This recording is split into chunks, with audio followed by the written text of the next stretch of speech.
So we're going through, and maybe I won't go quite as quickly as I went this morning. You'll have to see. I think a lot of what I dealt with this morning wasn't something that needed a lot of explanation. Hopefully that's the case. And I don't know whether we stopped you from asking questions, so I guess at this point, if there were questions that you would have asked, except that you were conscious that if you did, it would slow down the proceedings and my accelerated talking. If you want to ask it now, go ahead. Or if everything seemed clear, yep, now that you've said it, seems like okay, I can keep going on. Any questions? Okay, moving on. These are other things that you can think of in solicitation, and obviously I'm giving you the whole laundry list. I'm basically throwing out in these slides virtually everything, well not virtually, everything I can think of. And you're going to have to decide which ones apply for a given procurement you're doing. And a number of them might never apply to you, but they might apply to somebody else. So putting them out there, that's where you at least know what the universe is that you should be considering. So here's one that, and obviously if we have something that's just one slide, that kind of indicates the importance we think of it or the likelihood we need to describe it further. This is one that I will simply throw it out there, and if it has any significance, that you can deal with it, and if it has any significance, you will have to deal with it with your attorney, because your attorney will have to be involved in helping you deal with this. We have in regulation mandatory clauses relative to termination for default. What this is doing is that you have the ability to come in your specifications and identify that you can have a mechanism in addition to having the right to terminate for default to deal with problems with a vendor. So basically a dispute resolution solution that can be as sort of like an intermediate step, and this can be twofold.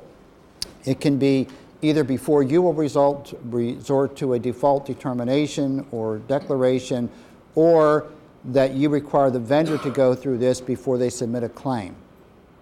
And the reason I say you have to be doing this with your attorney is because there are certain time frames that have to happen because they're in law, and if things are not done within those time frames, the party involved loses the right to do them. And usually the party that loses the right is the vendor. And it's really nice from the state perspective to say there should be an alternate disputes resolution procedure before they file a claim, but they still, it has been determined that is in regulation, they have 30 days to file a claim after they know or should know the basis of the claim. This cannot relieve that time frame.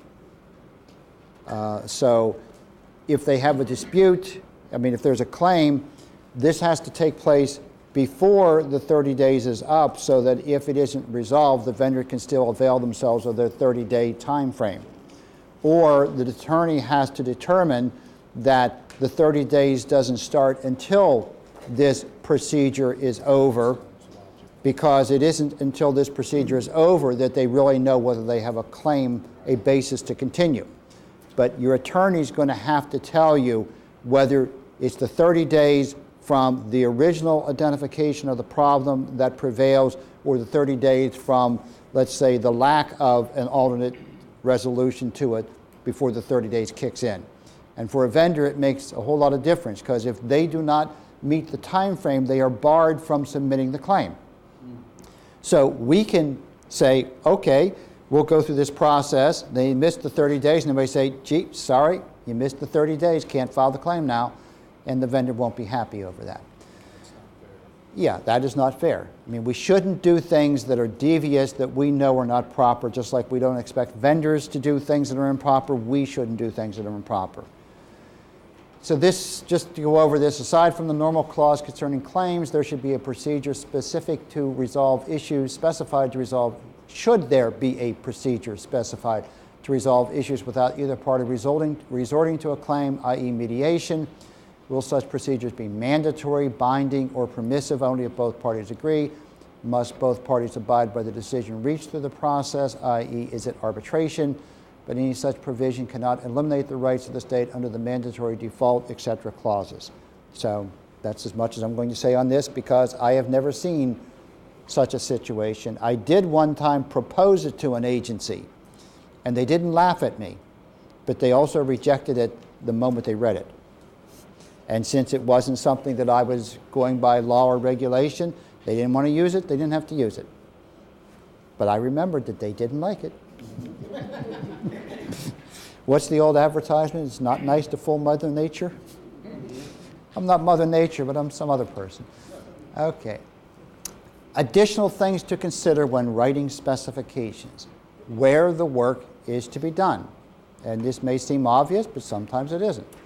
Must the vendor work on state premises? If they have to, you need to tell them that this is where you have to come and do the work here rather than at your home office or somewhere else. If so, are there any special requirements, such as, and this pertains to Perkins, this will pertain to the prisons, are there required clearances, required uniforms or names? And lots of times you might have to require name badges and uniforms or something like that, cleaning crew, security. Subject to inspection of persons or property. At the prisons and at Perkins, they're going to do searches. Limitation of hours of access. If you can only get into the premises in certain hours, you need to say that in your specifications so the vendor doesn't expect to come in other than those hours. We always have the issue of computer security restrictions. If they're going to connect to the state network, then they have to abide by the state security provisions. Contact restrictions with clients, residents, inmates, etc. Non-fraternization. And frequent, I remember at a number of the DHMH facilities, they would have that right in the specifications. You cannot talk to, fraternize with the residents of the facilities. Okay. Must a vendor have an office within a certain radius or driving time frame of a state location? I see this frequently. The vendor must be located in Maryland. The vendor must be within 50 miles of Baltimore, something like that. And what we will say is, first of all, you have to have a reason to say that. You have to be able to at least identify a reason why there must be an office within a given geographic proximity. And usually the answer that is given is what is here. Well, we need to be able to drop in unannounced to inspect their premises or have these unannounced meetings or something like that. And we're not going to go anywhere and everywhere, so they have to be close enough for us to be able to do that. And if you say that's a reason, generally we'll go along with that as being an acceptable reason, but then you have to be reasonable as far as what your distance is. You can't say 10 miles, 50 miles, 100 miles, and for instance, if you say 50 miles from Baltimore, for instance, will get you into DC, will get you into Northern Virginia, and probably won't get you to Pennsylvania, but if you go beyond 50, you're into Pennsylvania also. So if you say, let's say, a 100-mile radius, you can't say a 100-mile radius as long as it's in Maryland. Because if the issue is that you have to be able to get there, you can go 60 miles north, you can go 60 miles south, as readily as you can go 60 miles west, and 60 miles east. Well, if you go northeast, you're into Delaware. So you can have that if it makes sense. What cannot happen is cannot be an arbitrary requirement simply to discourage out-of-state vendors. Vendors can challenge your specifications as being unreasonably restrictive.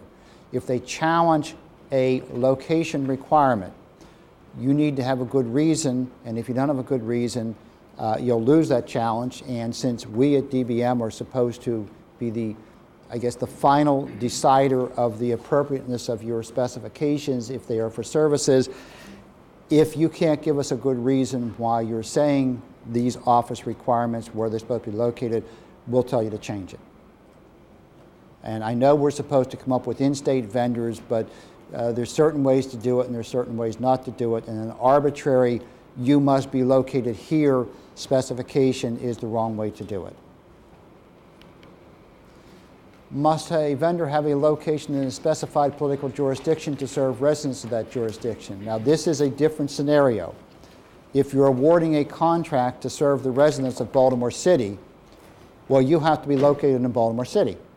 If a contract is to serve PG County, you probably need to be located in PG County. So, and if it's something where the residents have to be able to go to your location, a WIC clinic.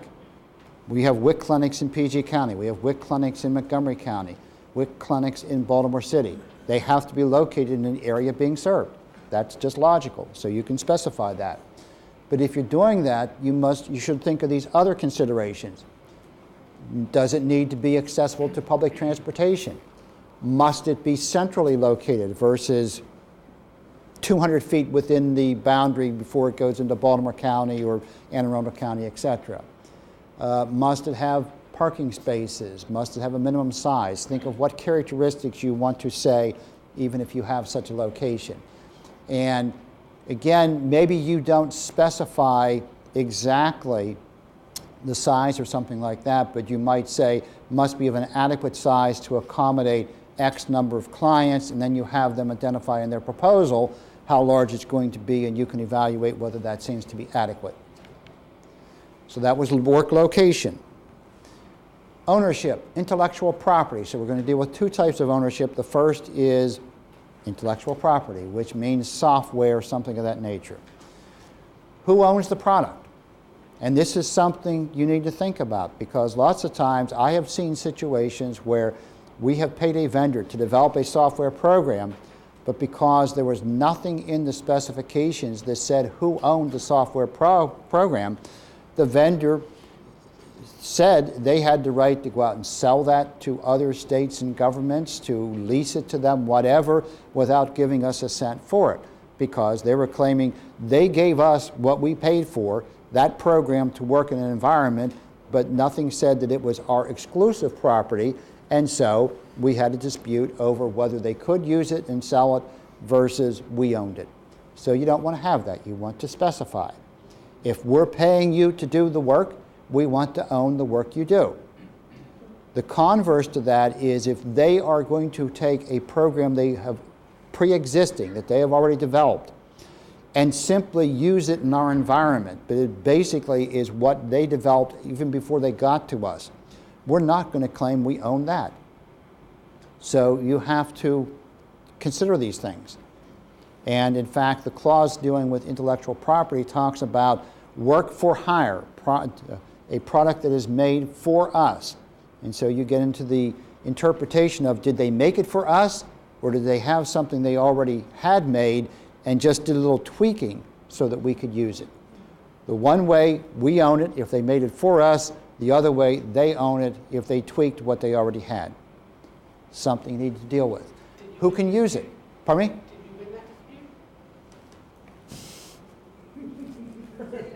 I had to ask, didn't I?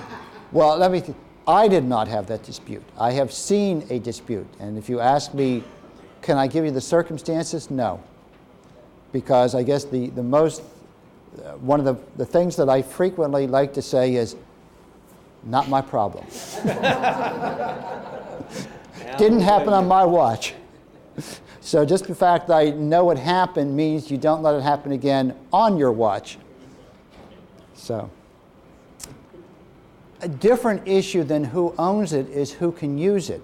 We can reserve the right to use the product, not say we own it, but we can use it, and we can allow other governments, etc., to use it without additional payment to the vendor.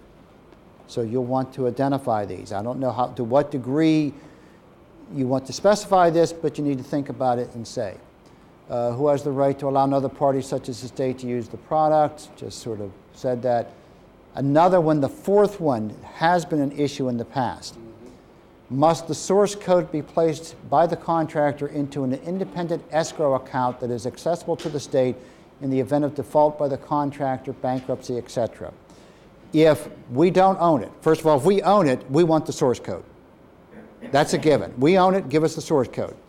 Because without the source code, nothing can be done with it. You can't modify it, you can't update it. You're at the mercy of the vendor or the mercy of whoever has the source code.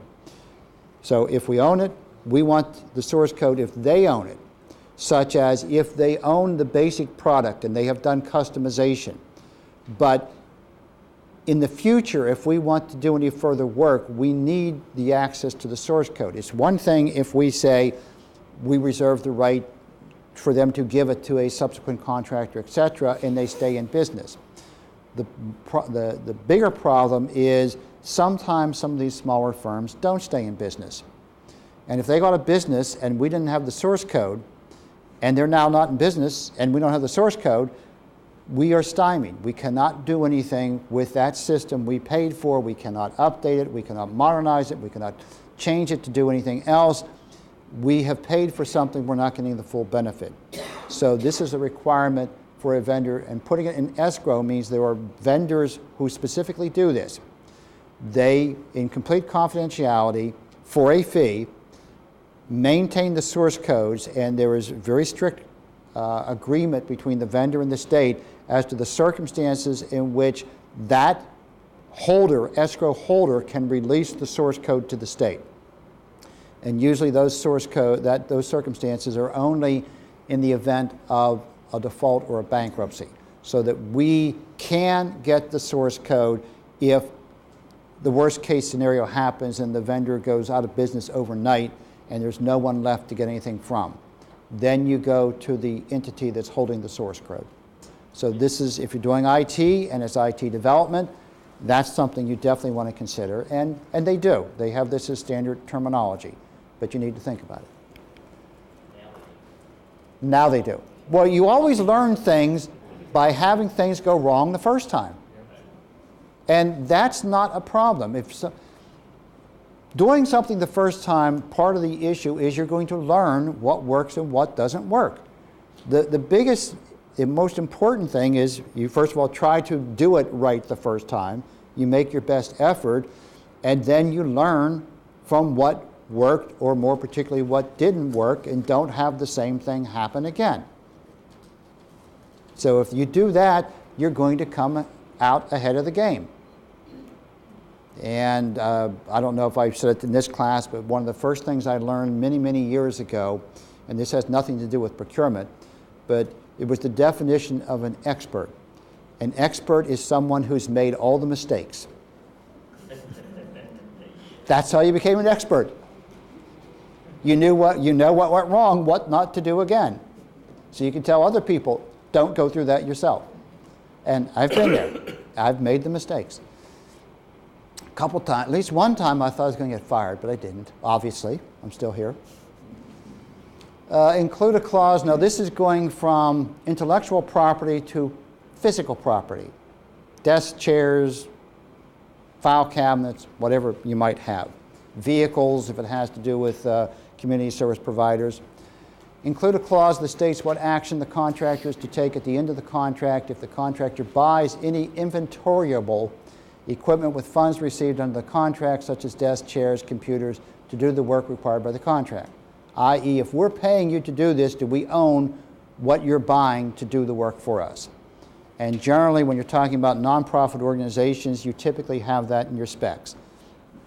If you're dealing with a vendor where you're not paying them to get this stuff per se, you're paying them for work, generally we won't own the equipment. But you should deal with this issue. Will there be some you own, some that you don't? Do you own nothing? Do you own everything? What is the situation? And then what happens if the contract is over? Do you have the right to say that something is no longer worthwhile and it can be disposed of it? Do you want them to physically turn it back to you? Do you want them to physically turn it over to a successor contractor? What is to happen? State if the contractor has to replenish inventory so that the same number and quantity of items will exist at the end of the contract as were received at the beginning of the contract. And food service contracts. At one time, there were food service contracts for DHMH for Carter Center, Upper Shore Center, and Finan/Brandenburg Center. And Carter Center's closed, and Upper Shore's closed in February, so the only remainder is Finan. And so this was something we always had there, that they will operate in the kitchen at the facility, and we are providing all the kitchen equipment and the dishes and the utensils and things like that. And so when they came in, there was a certain number of dishes and spoons and forks and knives and everything like that. At the end, we want there to be the same number. Even though some may have been lost, some may have been broken, whatever the case may be, if we say you must have the same number going out as you had coming in, then they have to make up the difference. And what typically happens is you have an inventory at the end of a contract that is done jointly by the outgoing contractor, the incoming contractor, and the state representative, so that they all agree what the inventory count is, and thus we know what we're getting when we come in and what the vendor has to replenish, things of that nature.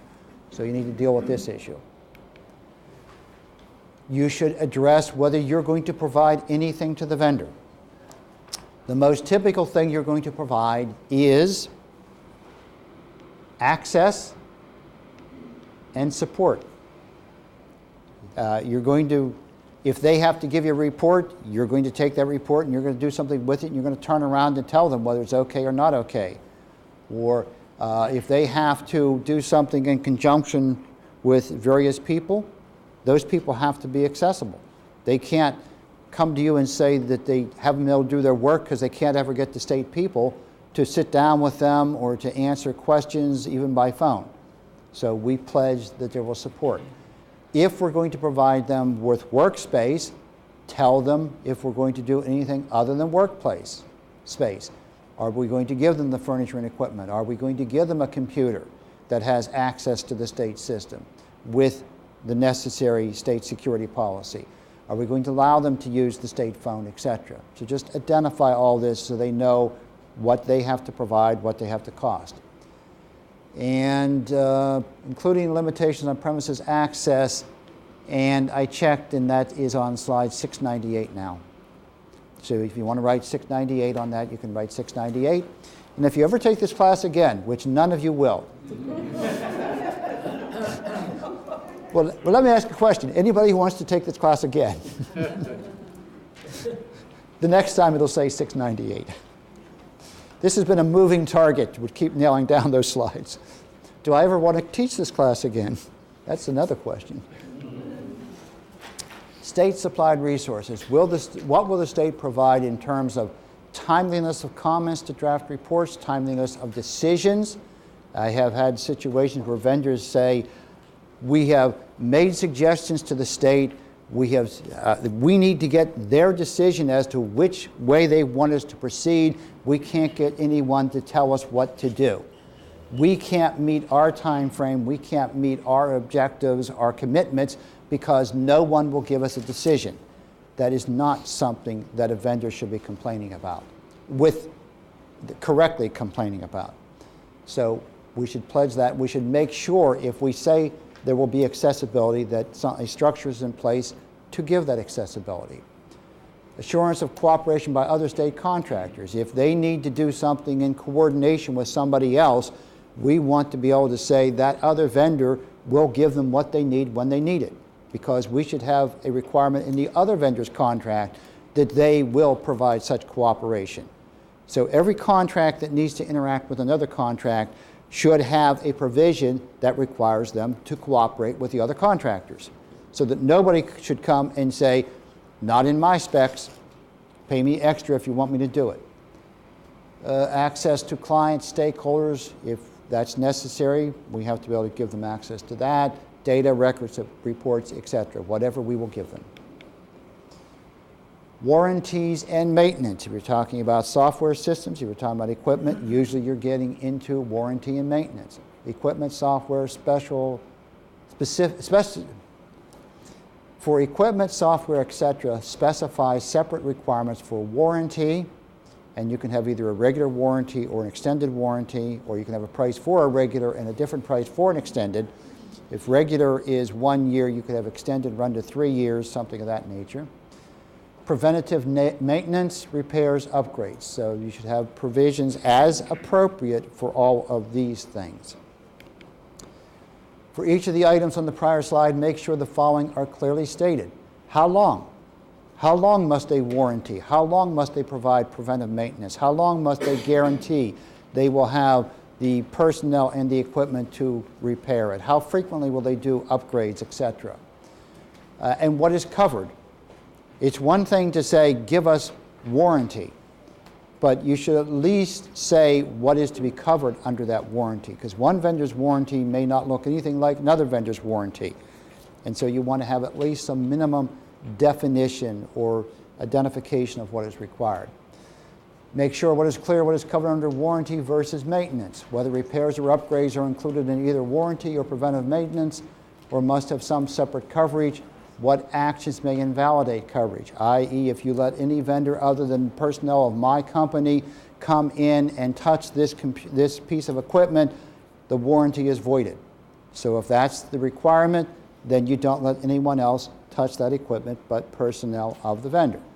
Now, you may have difficulty in awarding a contract to a vendor that requires that, but you need to know. And on this subject, I will mention something that's in the Perform class because it's something that I noted very strongly back a number of years ago when, for another agency, they had a contract for a vendor to provide a very elaborate IT system, and it was supposed to have a year of warranty after the initial installation, and there was a price for the warranty, but there was not one word about what was covered under the warranty. So when they went to want to do it, the agency decided they didn't in fact have a warranty because although they had a price, they had nothing to match up with what the price paid for. And so they went to the vendor and through a modification worked out what the vendor was going to do under warranty. And I noted something that I thought was extremely puzzling, and I expressed my thoughts that it was inappropriate because what the vendor said was they would be responsible for major defects in their software program, but the state would have to pay for the correction of minor defects. And my first reaction is, what does the word defect mean? And if it's defective, why should we pay a cent to have any aspect that is defective fixed? And I was told I didn't know what I was talking about. I didn't understand information technology. Don't worry about it. It's okay with the parties involved. So it went through with, we were paying for the fixes of minor defects, whereas they only paid for fixes of major defects. Still without, and I said, well, at least you're going to define what constitutes a minor defect versus a major defect. Well, no, that's too difficult to define it. We kind of will know it when we see it. No dollar value or anything. Yeah. And this was a situation where it was a contract for one department, but by law, the responsibility of this one department was transferred to a different department. And so the one department was trying to get this product done so they could give it to the other department. And they were more concerned with getting rid of the responsibility than making sure things worked to the degree they perhaps should. And so there was all kind of resistance to muddying up the works by these minor details. But I just thought, so you have this warranty, you have this maintenance, but you don't know what is covered by it. So you shouldn't have that situation. And you either specify it or you have them identify in their proposal, and then you work with them in the discussion, and whatever you end up with, then at least both parties know what's covered. For each of the items on the prior or two prior slides, make sure the following are clearly stated. Definitions for unique terms.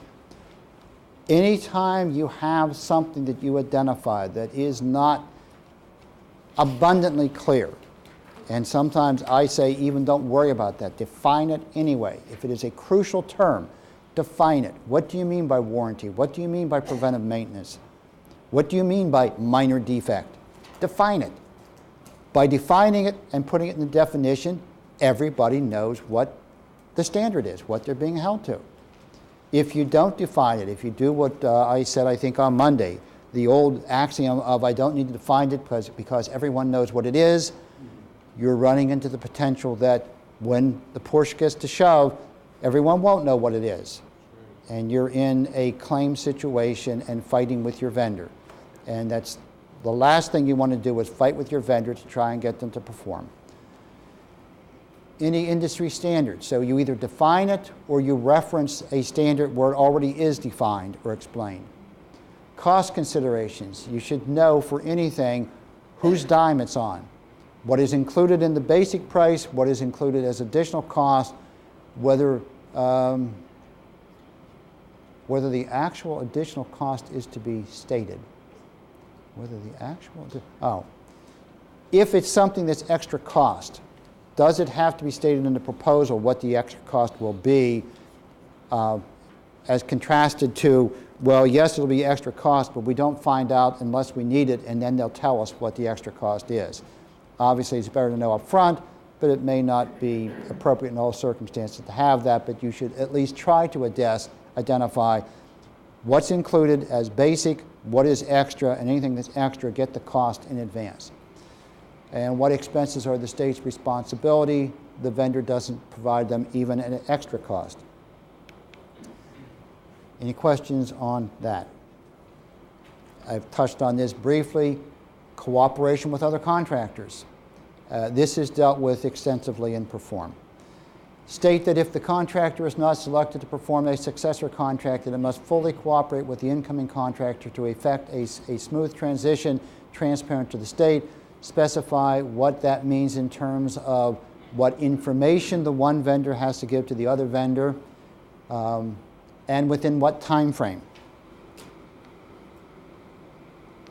No less than 30 days before the end of the contract, you must provide to the successor contractor this information on what is going on, or 2 weeks, or 10 days, or just what the time frame is, i.e. not the day before. And then, of course, it's incumbent upon you to make sure you have an award at least that far in advance so they can meet that. Meetings that must occur. You must meet jointly with the incoming contractor, the state representatives, and appropriate personnel from your firm to discuss the transition. Staff that must participate in the transition, milestone actions that must occur by specific dates. Deal with all of that if you have a transition situation. Multi-phase projects. So any questions on transition? Deal with it more and Perform. Now we're going to multi-phase contracts. Again, most of you won't have this. This, again, frequently is IT projects. Sometimes it's a business process reengineering. It could be different things that are involved, some type of consulting aspect, but what is involved here is you're going to have 2 or more phases of a project, and when there are 2 or more phases to a project, it must be stated if the same vendor is either expected to or barred from doing all phases. So if you have a 3-phase project, you must state in advance whether you expect the vendor that you pick to do all 3 phases, or whether they're doing phase 1 only, phase 1 and 2 only, and cannot be a vendor to even try to participate in phase 3. So the vendor knows what they potentially are getting into. Usually a multi-phase project involves a first phase of information gathering, research, surveying, etc. regarding a problem situation. What is out there? What is? I think the terminology in the industry is the what is situation. What do we have right now? Because we don't know. We don't know everything that's out there. That's why we need you, the contractor, to find out. Second phase typically is making recommendations. Once the vendor identifies what exists, now you should tell us, where should we go from here? What should this situation look like? What do we need to change? So they make recommendations, and someone then, the state, needs to agree with what recommendation to follow, etc. And then the third phase would be to implement the recommendations.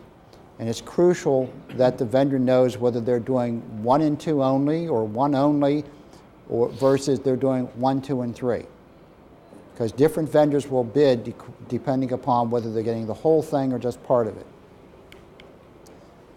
Section 15508, state government article, and that's mentioned in that 20-slide handout that we just talked about, because that governs the state ethics provisions relative to procurement. Prohibits vendors that assist with the preparation of specifications from competing for a resulting award to implement those specifications. That's been on the books for, I think, since '94. You can't hold me to that, but before '94 there was no such prohibition, and since approximately '94 there has been, and I think it came about because there was a procurement for photocopiers, I think it was, and I don't remember whether Xerox or Kodak, but one vendor complained vehemently that the specifications for a particular model or type of copier were obviously the specifications of their competitor, and they couldn't respond to those specifications because they were designed specifically to get the machine from their competitor, and they took their complaints to the legislature, and the next thing you know, there's a law that says that that can't happen. Now, to a degree, that's appropriate, but then you have the issue of how far do you take this? And it has become a sticking point in a lot of activities. If there is a multi-phase project, it must be stated in the solicitation that the phase 1 and 2 contractor will be barred from competing for phase 3 or will be required to do phase 3, all the phases. Considerations. The implementation, the third phase, usually is the most valuable.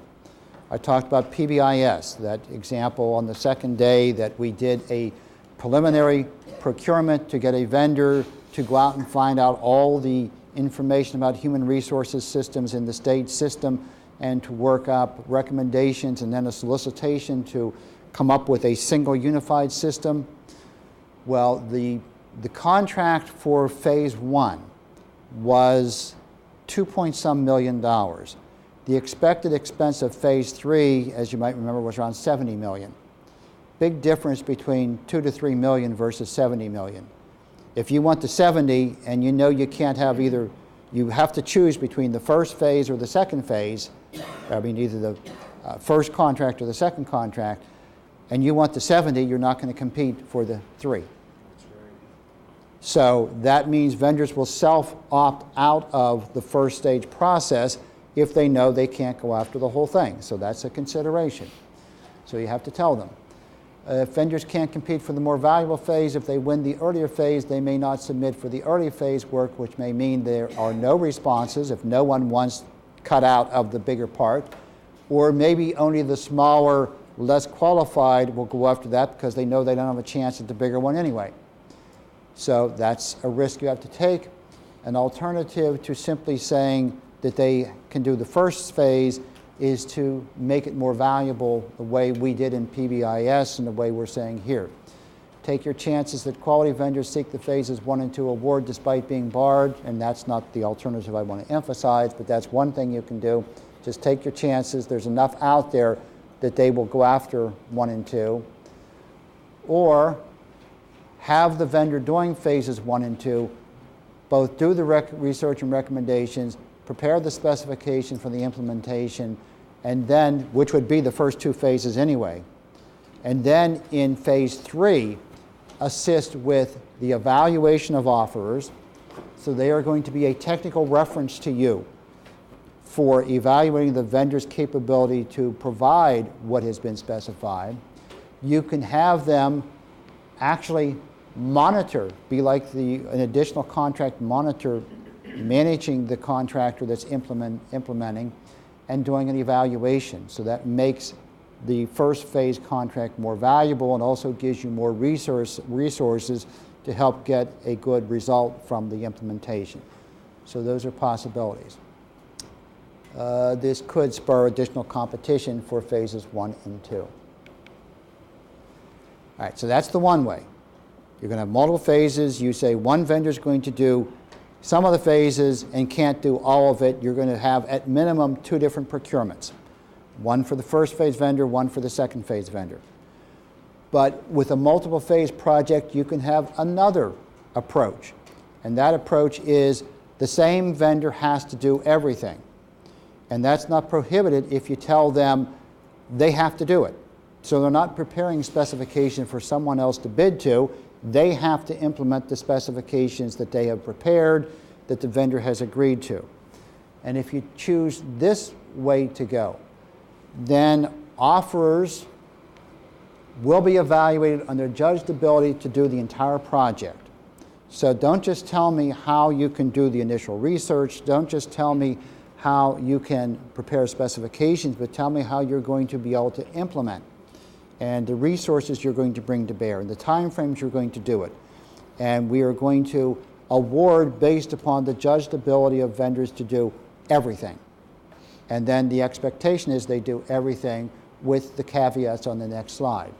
And in particular, the prices must be obtained that will apply to all phases of the project, which usually means that at least part of it will have to be done on a labor hours basis or time and material.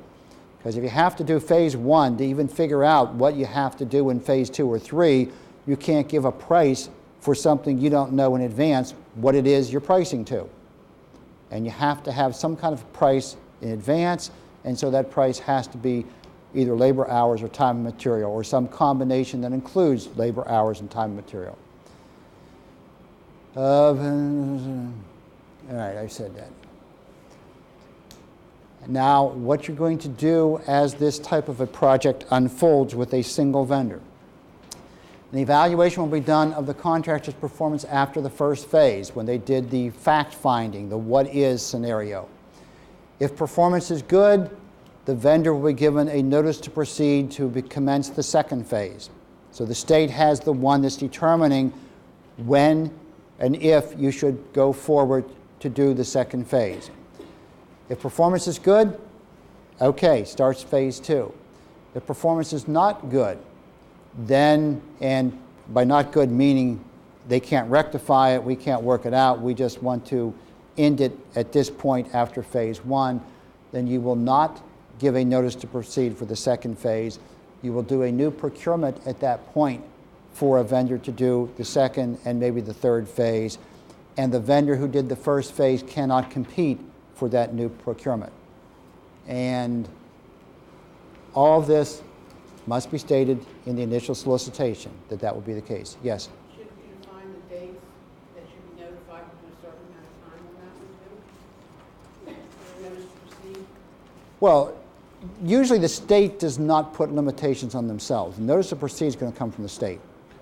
So the state's going to make a decision as to whether they want that phase 1 vendor to continue or whether they want to end it at that point and do a new procurement. Now, if the state wants to give a time frame by which they will make that determination, you can. But you want to put limits on, time limits on the vendor. You may not want to put time limits on the state. All right. If the vendor does the first phase and proceeds to the second phase, after the second phase, again, there's an evaluation as to whether there's satisfaction with the work they have done. If there's satisfaction, they're given the notice to proceed to continue with phase 3. If there's not satisfaction, they don't go any further. There's a new procurement done for phase 3. Vendor cannot participate in that procurement. And got to be in the solicitation that way that will be the result. The original solicitation? In the original solicitation. Original solicitation, if the anticipation is that one vendor will do all work, you have to say that you expect them to do everything. You have to segment it into the different phases. You have to give the stop and go points. You have to give the points at which you will evaluate their work, the criteria by which they will determine to be doing satisfactory work, whether they will, the points at which you'll make a go, no-go decision for them to continue, and you will say, in the event we do not wish to continue with you, we want to continue with the project, but not having you do it, we will not give a further notice to proceed to you. Instead, we will do a procurement. And any time that we do a new procurement, you may not participate in that new procurement. That has to be in your initial solicitation. If it's not in the initial solicitation, and the program wants to do,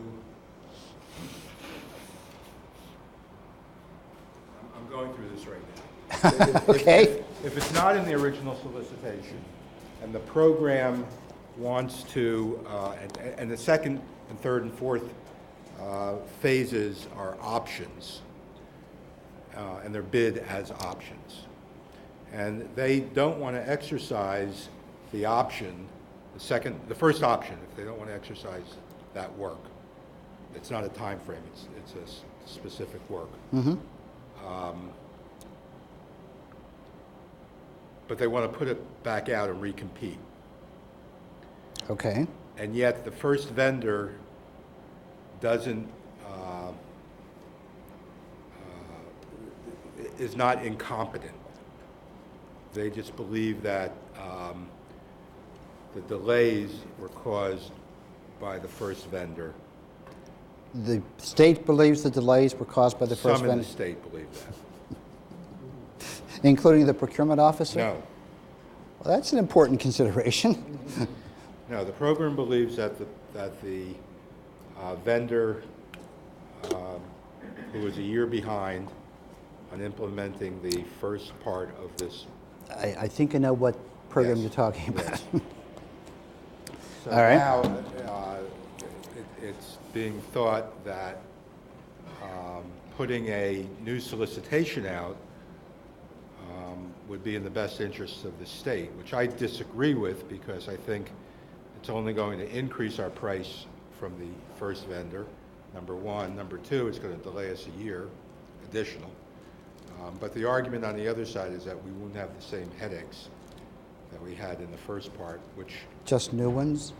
my counter is that if we specify exactly what's in the second part, then we shouldn't have the same headaches from the first part. So what's the question? Whether the Question is, first vendor? You say they'll be barred from responding to that solicitation, and I'm asking if that bar is an absolute. That it has to be in the specifications? No, because the law is the law. And if that requires an interpretation as to whether, regardless of whether anything was said in the specification, if the bottom line interpretation is that a vendor assisted with specifications, then that vendor is barred, and the interpretation is made by the State Ethics Commission. So we're putting it in there. About performance here. Yeah. And we're saying that they didn't perform well in the first part. Right. And you're saying if they didn't perform well, I'm saying this should be in the solicitation. You're saying there was a situation where it wasn't. Right. So what does that mean that we are barred from implementing the consequence? And the answer is no, because this is something we're saying as a means to interpret the state ethics law. And the state ethics law is going to be interpreted whether we put it in the specification or not. It's going to be interpreted by the State Ethics Commission. So even if you don't put it in there, if you think, if your assistant AG, if your program thinks that that first phase vendor should be barred because they have, in effect, assisted with the preparation of specifications, well, that's the key decision. Did the work they did, would that somehow give them what is perceived to be an unfair advantage to winning a subsequent procurement? That's the essence of assisting with specifications. I'm not talking about assisting with specifications. Okay, all I'm right. talking about performance. All right. So it's a multi-phase project. And- Can they be barred from participating? Well, you're saying that if their performance wasn't good, then. in the Because first you part- put in there the key points at which you're going to make decisions. Here you're either not giving them a notice to proceed or you're doing a termination. I mean, giving them a notice to proceed. not implementing an option is different. An option is something you have the right to do or not do. That's not an obligation. And you simply not selecting an option, supposedly, maybe the reason you're not doing it is because you don't trust the vendor, but not doing it is not necessarily a condemnation of the vendor. Okay. So if you then don't implement an option and you do a new procurement instead, the question of if that vendor, first of all, can you bar the vendor from responding? No, you cannot bar a vendor from responding unless they have been debarred by the Board of Public Works. So that has not occurred. So they can respond. Can you simply not award to them? You cannot award to them if the procurement officer makes a determination they are not responsible because they don't have capability, reliability, or integrity. And if the procurement officer does not make that determination, they will continue to be evaluated as to whether they have the most advantageous offer or even a reasonably susceptible offer. Thank you, and thank you everybody for putting up with this little sidebar. But it's time. And you can learn whatever you learn from it. Okay, let's see. Did I go through this? I think I did, didn't I?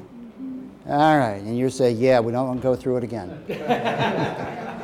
I know how you think, because I think the same way. Subcontractors. You should state whether vendors must identify subcontractors to be used to perform the contract and how they will be used. And that goes into what is a subcontractor, and that you may want to define that, but I never have. I've simply said, tell us who your subcontractors are, and there's suppliers versus subcontractors. If they're simply going out and buying supplies, equipment, etc. from somebody, from another vendor, that vendor is not necessarily a subcontractor. So you put this out there, and if you say they must get your approval, they interpret whether they have a subcontractor, and they're supposed to come to you for your approval to use that, for them to use that subcontractor. So you state if you want that. You say vendors may not use subcontractors, debarred by the state through action of the Board of Public Works. The contractor, one thing you will say is the contractor is responsible for the actions of the subcontractor. We don't deal with subcontractors. We don't take excuses from prime contractors. Well, I can't help it. They're my subcontractor and I can't get them to do the job. We don't want to hear it, and we don't want to go to the subcontractor to try to intercede and directly try to get the subcontractor to perform. We have a contract with the contractor. We go against them for performance. If they perform, they get paid. If they don't perform, they don't get paid. If there's issues with the subcontractor, they deal with it. If we have the provision they have to get our approval to substitute subcontractors, they will get our approval. And they won't substitute without our approval. But we will state this in the solicitation. And this is an important issue with MBE subcontractors, because they may not, by law, change MBE subcontractors without a modification to the contract. Because when this whole process of identifying MBE subcontractors and the participation schedule, the participation statement, they are contractually committing to use those vendors for those activities to that percentage of the contract.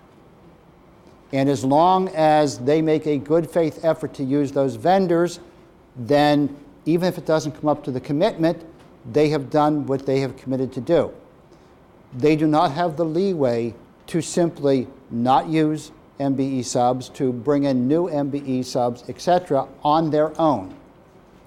If they say that a particular MBE sub just isn't performing, so they need to change, they need to get one that's going to do the work that's necessary, they still do not have the right to change on their own.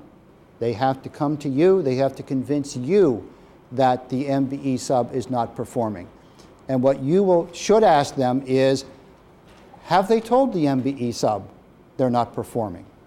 What is the feedback from the MBE sub? Because I have been involved in situations where primes have wanted to change MBE subcontractors.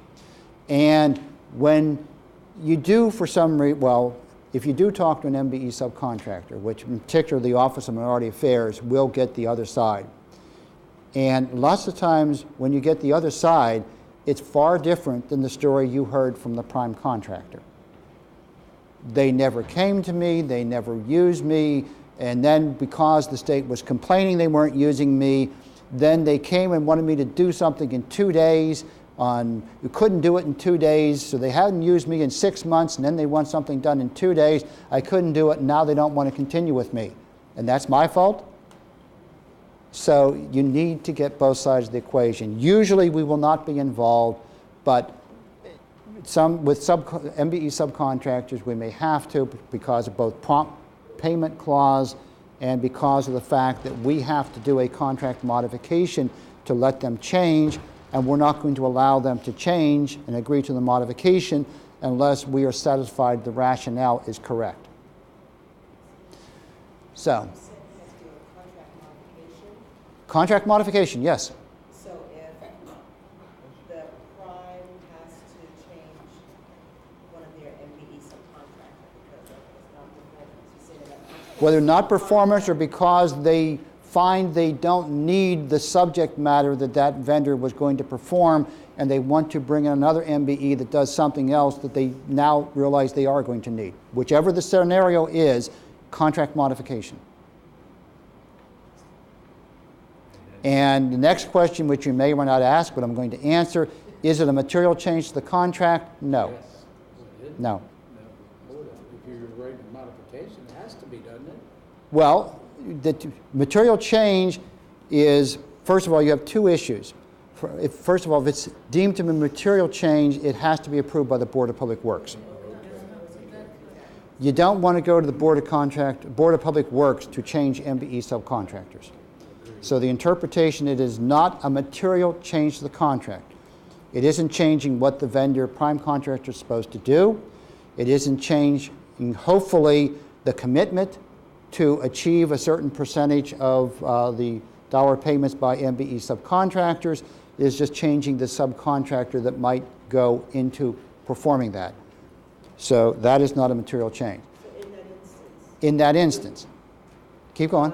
we would need a revised MBE participation schedule. Yes. Approval from our Director of Minority Affairs, which is Beverly Spence, along with the contract monitor. If Well, the they contract approve- monitor, Well, a manager or. officially, a modification is approved by the procurement officer and the agency head or designee. I mean, whoever has the authority within the agency to approve contracts, modifications, etc. So typically, and for something like that, you are supposed to involve the MBE liaison. So you would involve Beverly. But Beverly does not technically make the decision. Beverly does not sign the modification. But you probably do not want to proceed if she's not in agreement that that is something that should happen. Whether the contract monitor also is a participant in the decision, that's up to you. It depends on how involved the contract monitor is in the MBE aspect of it. But you must do a written modification and you must have the revised participation schedule so that it is now officially on record what MBE subcontractors are going to do what for what participation. Now, in the extremely unlikely event, you should want to change the MBE goal by modification. I will give you two scenarios. If you want to increase the goal, if a vendor agrees to increase the MBE goal after a contract is awarded, the answer is go to it. The more the merrier, fine. If the vendor, with the concurrence of the agency, wants to decrease the goal, the interpretation is that is a material change that must go to the Board of Public Works. And believe me, none of you want to do it. So the word to the wise is you will not decrease an MBE goal because you do not want the scrutiny from the Board of Public Works, because I will bet 99-to-1 likelihood the answer is going to be no, they will not approve it. And the issue is you don't have to change a goal just because a vendor isn't achieving the goal. The commitment is not to do the goal. The commitment is to make a good faith effort to achieve the goal. And as long as you can interpret and make the interpretation they are making a good faith effort, they cannot achieve the goal, and it's fine. I mean, you may not like it, and you may try to get them to do other things to meet it, but you will not take remedial action because they're not meeting it, because the requirement is not an absolute you must. The must is you must try. Yes? Then why do the MBE people say that a prime contractor, subcontractor is not meeting a MBE goal, they'll have to get a plan of action on how to go and correct that situation? The corrective action is if there's a determination they're not making a good faith effort. If they're making a good faith effort, there's nothing they need to remediate. There's nothing they need to do better. What usually happens is they're not doing everything you think they can do.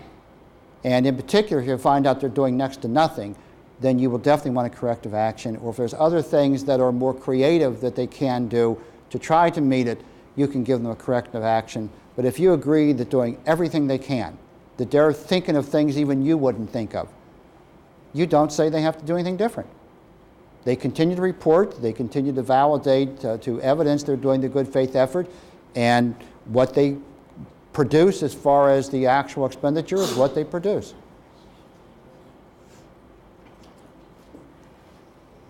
Questions, reactions to that, even though that's not the focus of this class?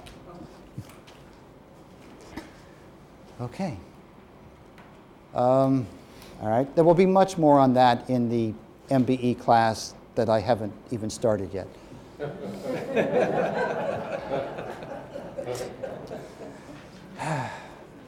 Employee. I had to just get Beverly to help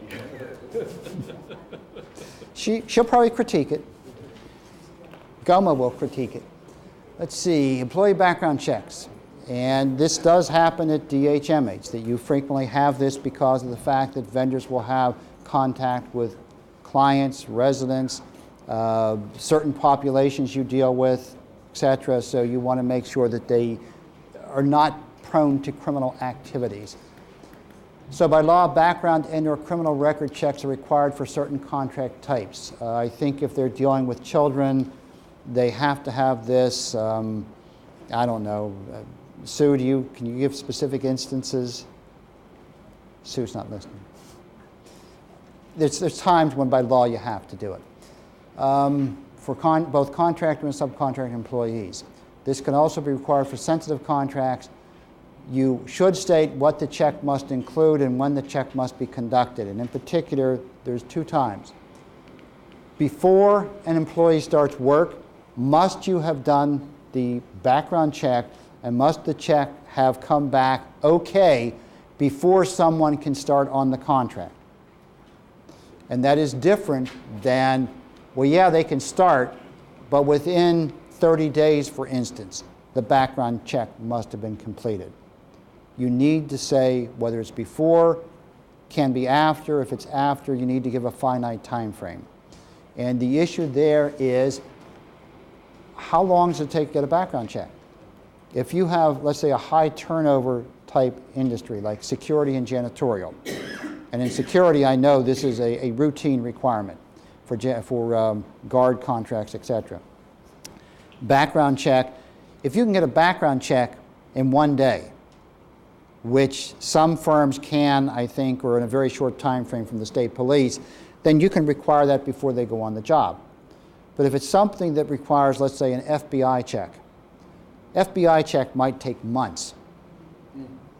You can't say, well, it's going to be, if it takes 3 months, you can't have an employee start until they get the background check unless you tell them, give them the contract award 6 months ahead of time, which nobody does.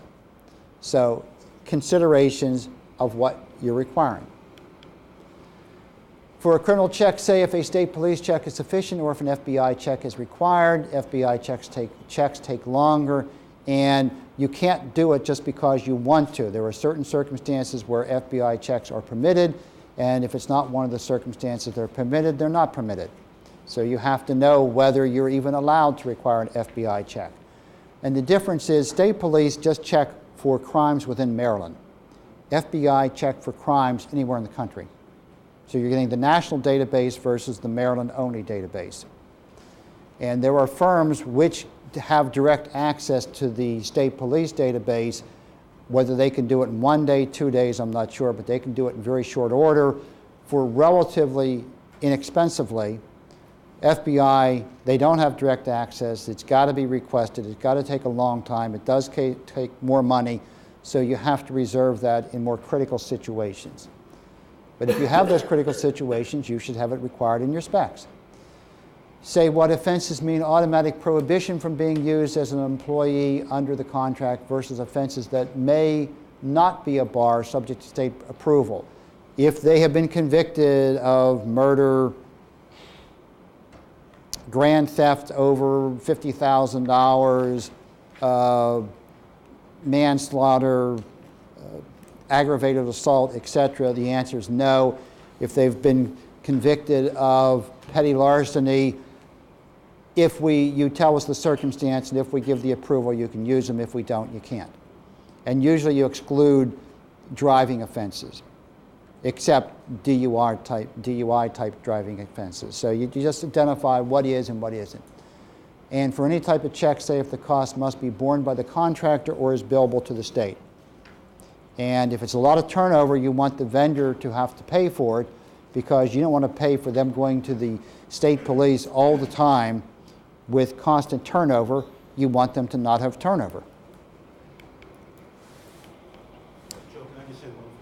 You can say one thing, or two, or three even. No, the background checks are essential, and in some cases, the background checks are repeated on a regular basis, whether that's a year, 6 months, whatever. We did have one interesting case where a background check came back on a lady who had been employed, doing a good job. The background check came back and said some very bad things about that individual. And it was hard to believe. And indeed, after a lot of aggravating time spent by this employee, going to the state police, going to the courts, getting the records for the person who had the same name. And it was an unusual name. Let me point that out too. It's not like Jane Smith, which may be unusual anyway. But so this lady had to clear her name herself. And I'm saying that only because, maybe 99% of the time they come back and they're really accurate, and you don't want that person around anymore. But there will be the case where some really good person was getting the short end of the stick, and fortunately, we kept that person around in state government long enough. We gave her time off to go and do these things. It took about 3 or 4 days to straighten it out. Just an FYI. Okay. I've never had that experience, but things happen. All right. What do I do with this? I don't know. Submission timeframes. Any question about anything we've gone through so far? This is going to be a little bit repetitive with things we said in the procure class and maybe even earlier in this, but in particular in the procure class. Well, not this one yet. For any activity with a time frame, identify if the time frame is discrete or absolute. Exact, not before or not after. So you need to say that. And I'm not sure if I've said these next two things correctly. A minimum can be done sooner but not later, or a maximum can be done later or not sooner. I'm not sure whether the minimum or maximum should be changed, but the essence is, does it have to be done on a specific date? Does it have to be done by a specific date, or does it have to be done after a specific date? So that's what so we have to deal with time frames and deal with it from those three contexts. You want to allow adequate submission times for bids or proposals. That I have mentioned several times. That's stated in an overview. And procure. State if financial offers must be submitted at the same time as technical offers. And most people will say, well, don't they have to be? And the answer is no, they don't have to be. If you're doing an evaluated procurement, either competitive sealed proposals or multi-step sealed bidding, you need to address when the financial proposals need to be submitted. And they can be submitted at the same time, or they can be submitted later when you give notification to the vendors that are still in the running to submit them. Now, the typical situation is in sealed proposals, they come in at the same time. If there is such a thing as a typical situation in multi-step, it's that they only come in afterwards. Because in multi-step, you must do a pass-fail determination of whether the vendors that have submitted offers are qualified. If they're qualified, then you go to them and say, now give me your financial. If they're not qualified, you don't. So that's the typical way you do it. You could have the financial come in from everybody up front, but usually it's easier to just go back to the vendors that are deemed to be qualified and give them 5 days, something like that, to give their financial, because again, all they're giving is a price. It's not like they're giving an offer, they're giving a price. So, but you can have it come in at different times. And something that is developing now in the human service arena, where I think I mentioned this, the Office of Children has to be involved in certain types of submissions, and they can be involved up to 60 or 90 days. So the thing I'm saying now is the financial should not come in at all when you don't know for 90 days whether the vendor's even going to go forward. So that's probably one where for sealed proposals, the financial will come in subsequent to a determination in the technical. And there's another procurement I'm involved in where we're going to have financial come in subsequent to an evaluation. So you have to identify that. For bid proposal deliveries, it is recommended due date be mid to late afternoon. We typically have 2 o'clock as our due date. So we can get the mail and so people can get through traffic to get there. We recommend you do not have submissions early in the morning. It's going to mean people, maybe not all the time, but at least sometime, you're going to run into situations where vendors are going to come in and deliver it late simply because of traffic jams and rush hour, things of that nature, when if you only waited a couple more hours, you could have avoided that. You don't want it due before your typical mail delivery time. If you get your mail at 10 o'clock, it doesn't make sense to make the due time at 9 o'clock. That means it had to come in the prior day. So 2 o'clock takes care of that.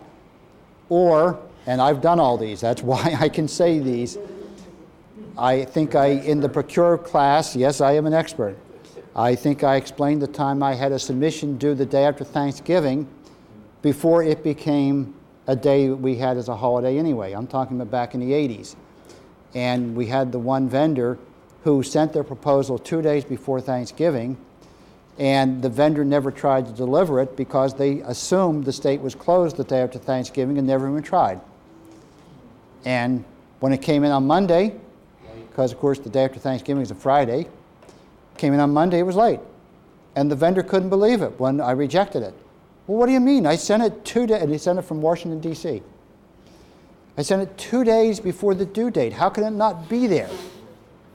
And I said, it wasn't. So they checked with the vendor, and that's how they found out that the vendor just assumed we were closed. After that, I never required something the day after a holiday. So you don't get into that situation.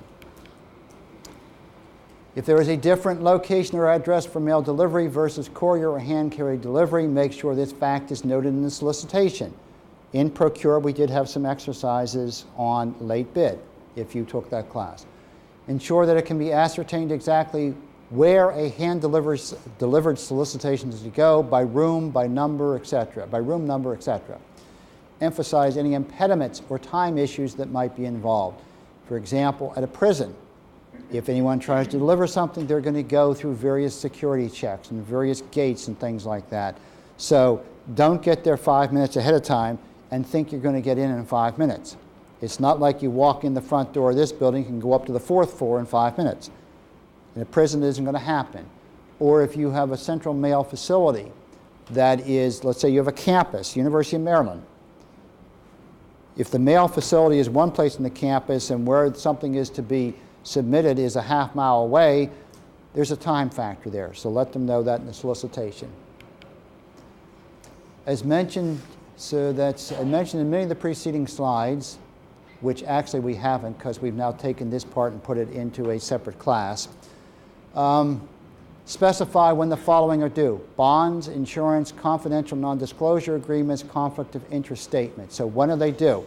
Beforehand, within 10 days after recommendation for award, and by doing that, you're going to say from whom you want these to be submitted.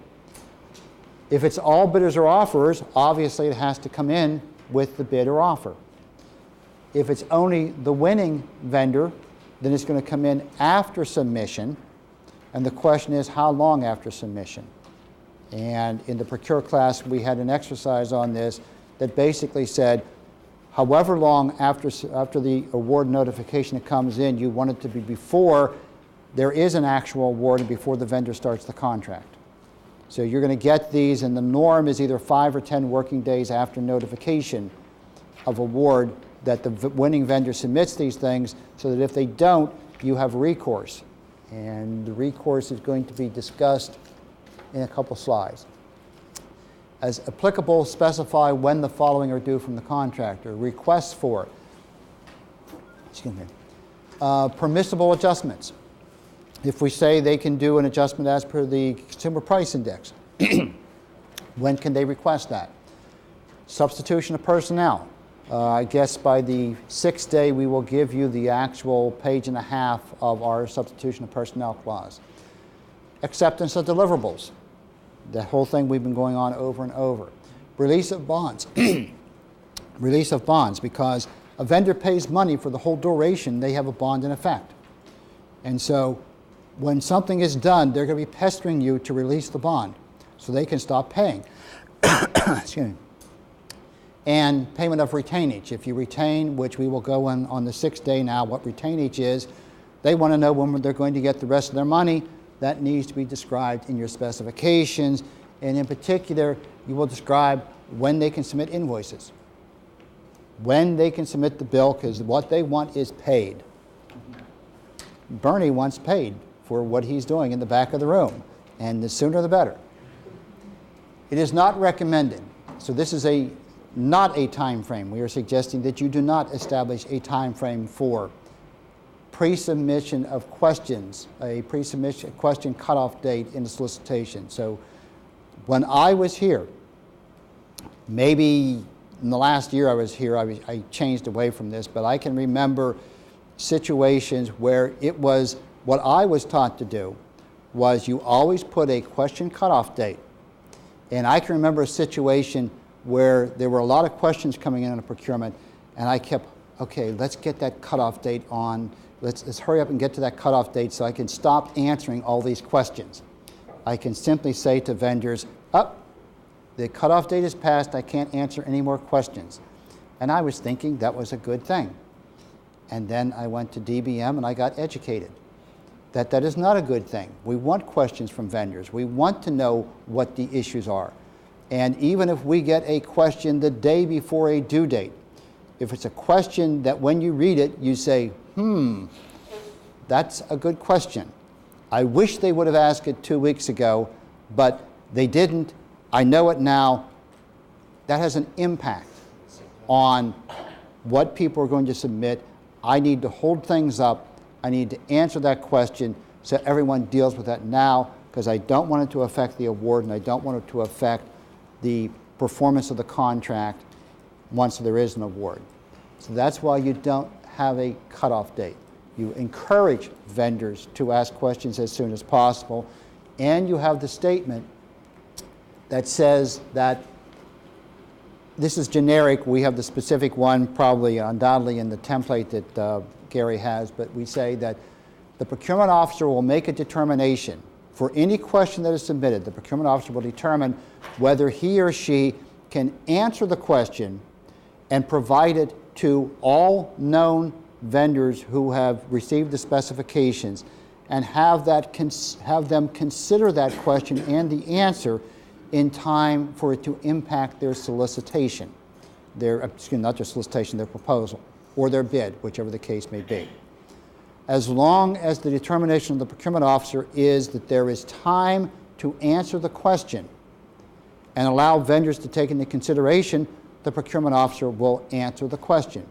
If the procurement officer determines there is not time to do that, and the question is not so substantive that the procurement officer determines he or she must delay the due date, then the procurement officer will not answer the question.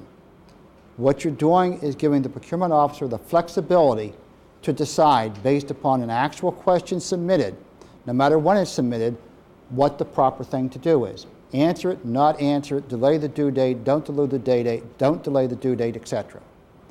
but you're not doing that based upon something you have said in the absence of knowledge rigidly in advance and saying, sorry, can't answer any questions that comes after that date no matter how important they are, which is what you're saying by a question cutoff date.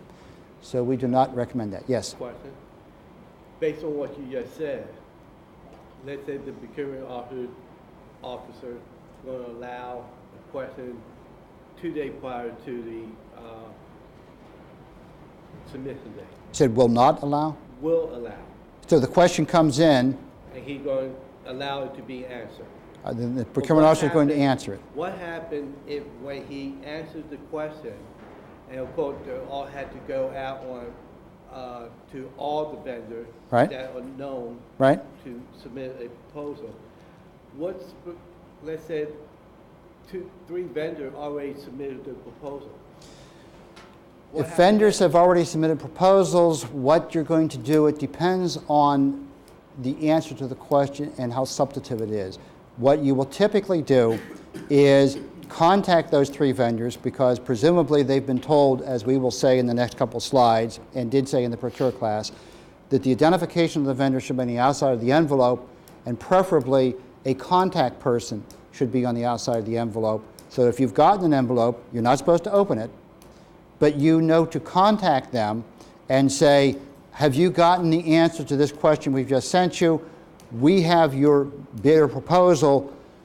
Will this impact the submission you have already made, or do you want us to return this to you for you to resubmit based upon that answer? And if they say send it back, you send it back, or if they say dispose of it, you dispose of it. But whatever they say, you get it in writing. If they say, I want to stay with what I've already submitted, that answer doesn't affect what I've already done, you get it in writing so that they can't say later, wait a minute, I was disadvantaged because I didn't have the time to respond to that question.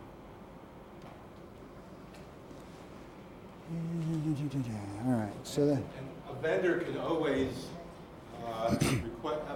always request the return of his submission before the due date. It's not like he gives it to us a few days ahead of time and we can't give it back to him if he wants to change something. And also, the one concern I have about this, though I agree with Joel, is that an incumbent can come up with some really important questions. An incumbent? An incumbent who's bidding on, if it's a rebid and an incumbent wants to delay the process, he could come up with some really interesting questions, wait a day before or 2 days before the bid due date, and ask one. Now the procurement officer is going to probably answer that question if it's so important, and extend the due date a week, 2 weeks, whatever. Another question comes in. I mean, this could go on for months, theoretically. Theoretically, or you've had the situation? No, theoretically. All right, my first reaction is important questions from the incumbent.